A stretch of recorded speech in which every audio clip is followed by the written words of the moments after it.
You were forced to finish every last crumb off your plate, which was awful when you first got there because you're so not used to it. And then after a couple months, you're starving and it's never enough.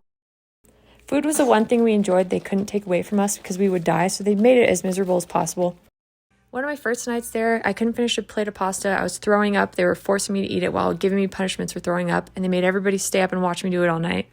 They would also make you carry any food you didn't finish with you in a bag all around to chores and everything until you finished it. If you were vegetarian, they would say, not anymore. We were so obsessed and hungry, they banned us from talking about food one time.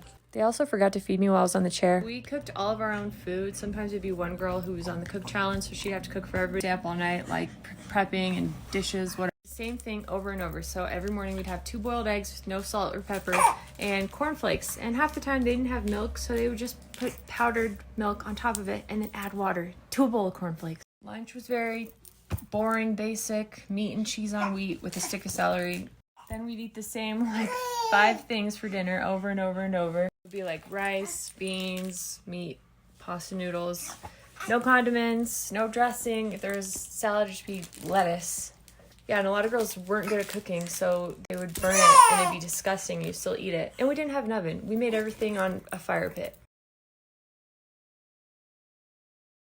But they would also give you bland meals, which would be like a can of beans, a can of olives if you did something wrong. Or if they didn't have that, it'd be a can of water chestnuts. So I never eat those now. I hate them. I'm scarred by it.